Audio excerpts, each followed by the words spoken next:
والصلاة والسلام على من لا نبي بعده أما بعد فأعوذ بالله من الشيطان الرجيم بسم الله الرحمن الرحيم يا أيها الذين آمنوا أطيعوا الله وأطيعوا الرسول وأولي الأمر منكم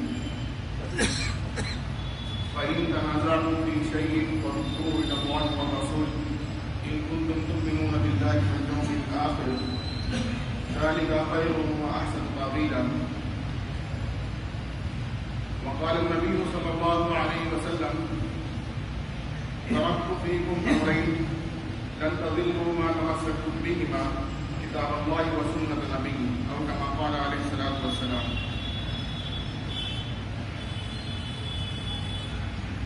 میرے محترم بزرگوں اور دوستوں، حضرت کی تقریر سے یہ بات واضح ہو گئی ہے کہ آج اس مجلس میں مجبوراً کچھ اختلافی باتیں کرنا پڑیں گی آپ لوگ. دعا کیجیے کہ اللہ تعالیٰ اس گفتگو میں اعتدال کی توفیق عطا فرمائے، حق بات کہنے کی، اسے سمجھنے کی، اس پر عمل پیرا ہونے کی توفیق عطا فرمائے. عالم اسلام پر نظر ڈالیے تو دیکھیں گے کہ یہ امت فرقہ فرقہ بن کر زندگی گزار رہی ہے. جو جہاں کھڑا ہے اپنے آپ کو حق والا بتا کر اپنے علاوہ کو گمراہ، کافر، مشرک، مستحق بالنار و سقر قرار دے رہا ہے.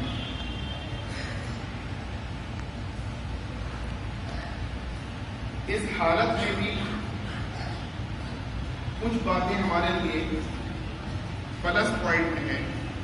وہ یہ کہ اتنے شدید اختلاف کے باوجود بھی آج پوری امت آج بھی کچھ بنیادوں پر متفق. ہم سب آپس میں کتنے ہی مختلف ہوں لیکن اللہ کو الہ ماننے اور اسے وحدہ لا شریک ماننے کے تعلق سے ہمارے درمیان کوئی اختلاف نہیں.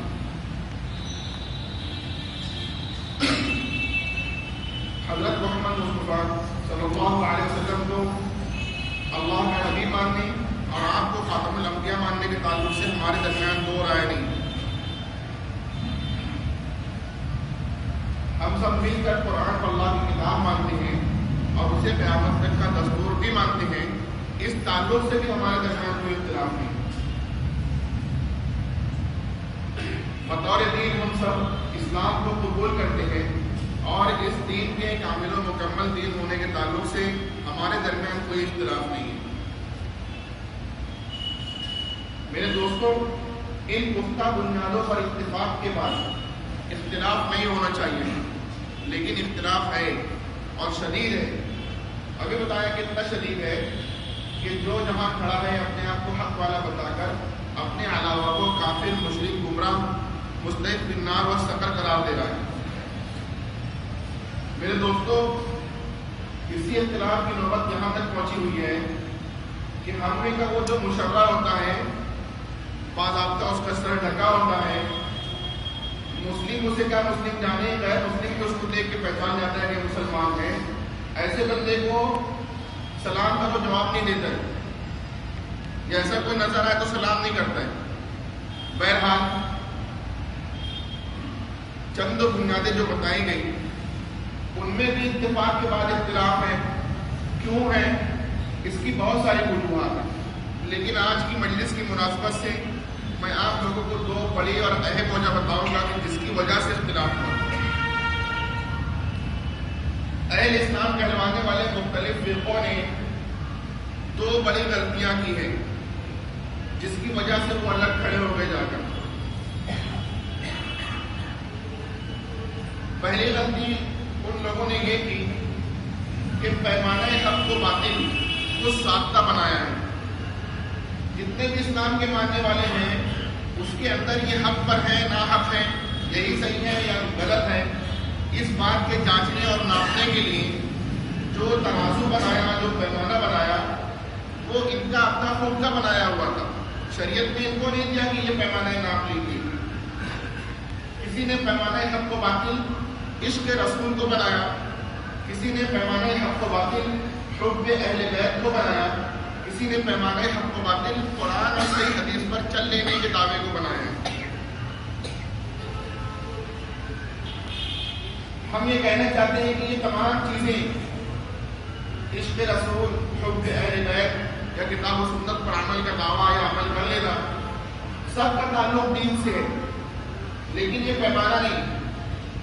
مثال کے طور پر نماز دین ہے یا بے دینی ہے؟ دین ہے نا، لیکن پیمانہ نہیں کہ کسی کے نمازی ہونے کی بنیاد پر حق والا قرار دیں اور بے نمازی ہے تو ہم کہیں کہ گناہ فرقے کا فرد ہے۔ تو ایسے یہ تمام چیزیں دین تو ہے لیکن پیمانہ نہیں۔ غور کرنے کی بات یہ ہے کہ جب یہ ہم کہہ رہے ہیں کہ دین ہے اگرچہ پیمانہ نہیں، تو انہیں ہی کوئی پیمانہ بنا لے تو ان پیمانے پر ہمیں اترا ہوا پانا چاہیے کہ نہیں؟ انہیں جب وہ جانچ کریں، وہ ناپنا شروع کریں تو انہیں ان پیمانوں پر ہمیں اترا ہوا پا لینا چاہیے، کیونکہ ہم بھی عاشق رسول ہیں، ہم بھی مسلم پہلے بیٹھے ہیں، ہم بھی کتاب و سنت پر عامل ہیں۔ لیکن جب یہ لوگ جانچنا ناپنا شروع کرتے ہیں تو ان پیمانوں پر ہمیں اترا ہوا نہیں پاتے۔ وجہ اس کی یہ نہیں کہ ہم عاشق رسول یا مسلم پہلے بیٹھ نہیں، وجہ یہ ہے کہ انہوں نے صرف ایک غلطی نہیں کی کہ پیمانہ خود ساختہ بنایا، بلکہ اپنی اس غلطی کے ساتھ ایک غلطی کو اور ملایا، اس لیے ہمیں نہیں پایا۔ پہلی غلطی تھی پیمانہ خود بنا، دہلی کے اندر کوئی اردو کا مسئلہ تو نہیں نا؟ انہوں نے پیمانہ خود ساختہ بنایا، پہلی غلطی۔ اپنے خود ساختہ پیمانوں پر اترنے کا انداز بھی خود ساختہ اپنایا، اس لیے ہمیں نہیں پایا۔ مثال کے طور پر ہندوستان میں پورے بر صغیر پاک و ہند میں 12 ربیع الاول کا دن عام دنوں جیسا ہوتا ہے یا کچھ الگ الگ سا ہوتا ہے؟ عام دنوں جیسا ہوتا ہے۔ آپ کے یہاں ایسے ہی ہوتا ہے کیا؟ کچھ الگ ہی ہوتا ہے، جلوس نکلتے ہیں، نعرے بازی ہوتی ہے۔ وہ دن اپنے ذہن میں رکھیے اور ان لوگوں کے سامنے جائیے جنہوں نے عشق رسول کا پیمانہ بنایا ہے، اس طرح جائیے کہ آپ کا چہرہ نبی کے چہرے جیسا ہو، آپ کا لباس شریعت کی تعلیم کی پاسداری میں ٹکنے سے اوپر ہو، آپ نے فجر اور ظہر پڑھ رکھی ہو، فرائض چھوڑیے، تہجد کی آپ پابندی کر رہے ہو، تہجد بھی پڑھ لی ہو، اشراق چاشت پڑھ رکھی ہو، سنتوں کا اپنانے کی آپ کوشش کر رہے ہو، بدعات سے بچنے کی بچ کر زندگی گزار رہے ہو، اس حال میں بھی ان کے پاس جائیں گے وہ آپ کو عاشق رسول نہیں کہیں گے۔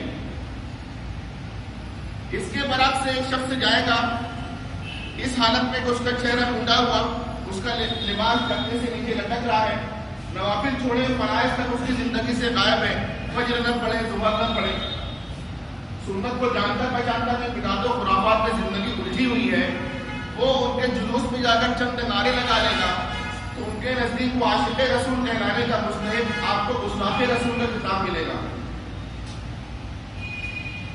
تو ایسے لوگوں سے ہم یہ کہنا چاہتے ہیں کہ اگر آپ کے پیمانے پر اترنے کا یہی انداز ہے تو سن لیجئے، قیامت آئے گی لیکن ہم اس انداز میں نظر نہیں آئے گا۔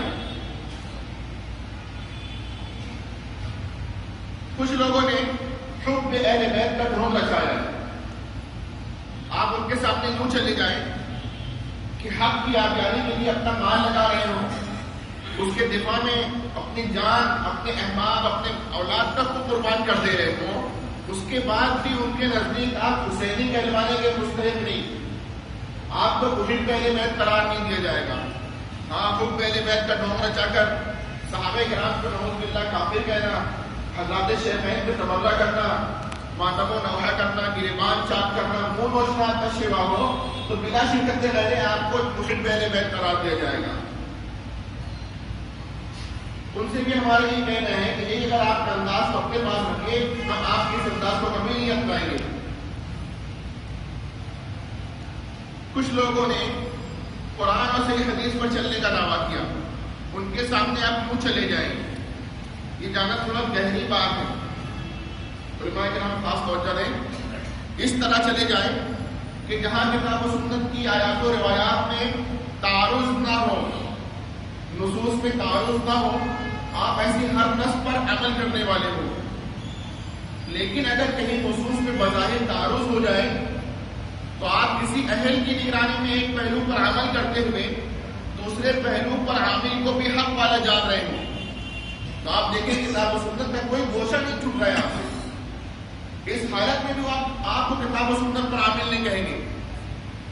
ہاں قرآن اور حدیث کا نام لگا کر بعد اپنی نام قرآن کا بعد اپنی نام حدیث کا آپ کا شیوا ہو, کتاب و سنت کے نام پر اپنی سمجھ کا پرچار کرنے والے ہوں, اس کے منکر کو کتاب و سنت کا منکر کہنے والے ہوں, تقلید کو شرک, مقلدین کو مشرک, مشترک مقدار اور صبر قرار دینے والے ہوں.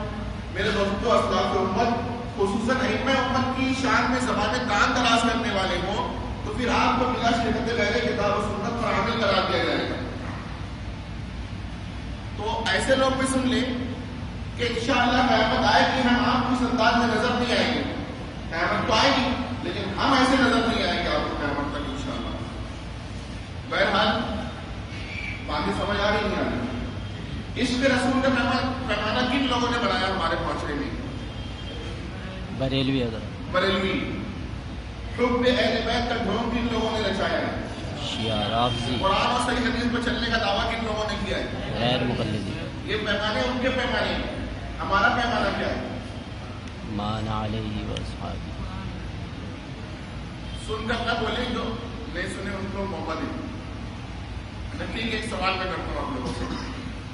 ایک پیمانہ یہ گمراہ فرقے بنائیں, ایک پیمانہ اللہ کے نبی علیہ السلام بتائیں, پیمانہ کس کا مانا جائے؟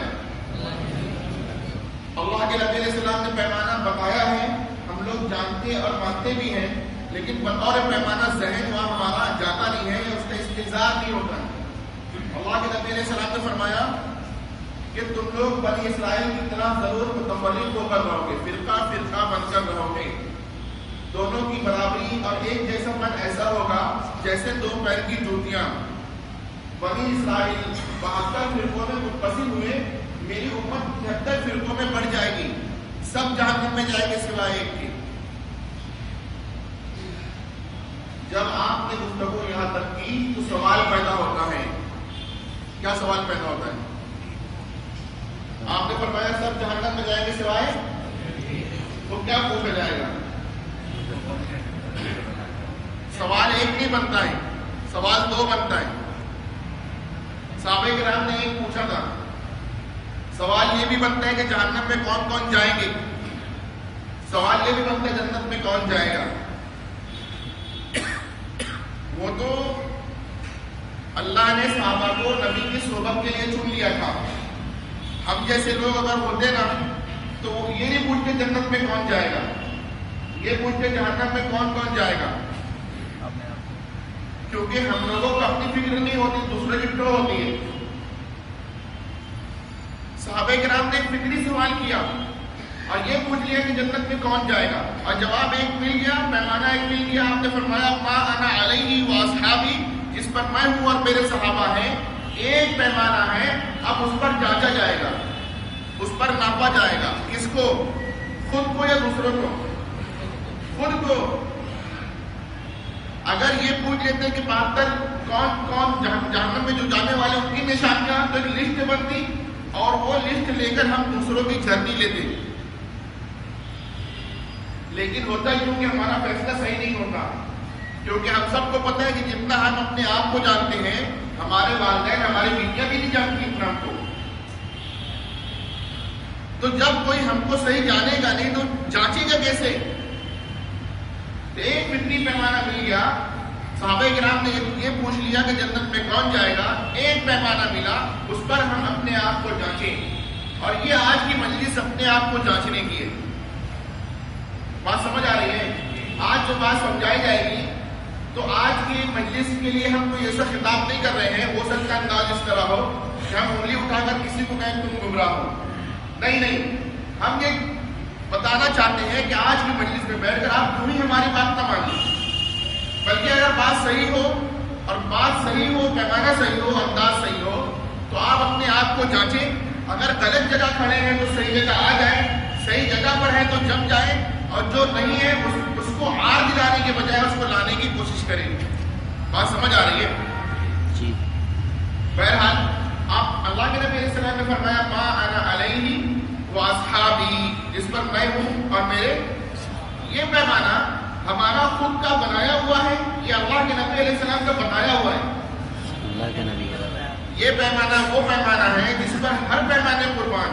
اب اگر کوئی عشق رسول کا دعویٰ کرے گا تو اس کا دعویٰ جانچا اور ناپا جائے گا وہ اصحابی کے پیمانے پر، کیونکہ سب سے سچے اور سب سے صحیح عشق نبی سے کرنے والے صحابہ کرام تھے.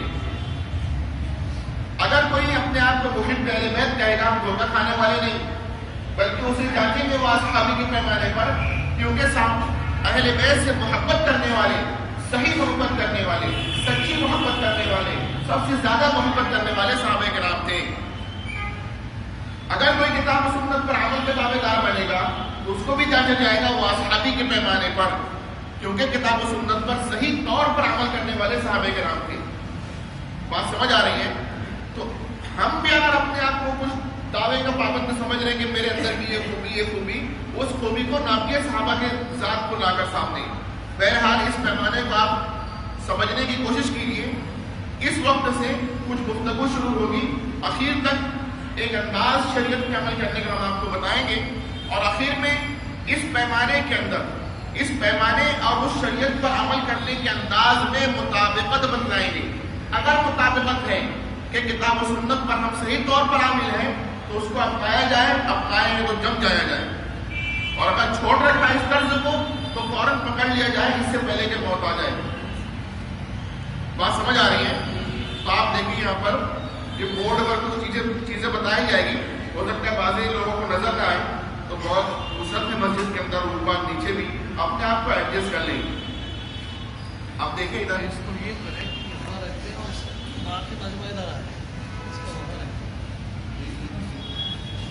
ادھر والوں کو نظر نہیں آئے گا.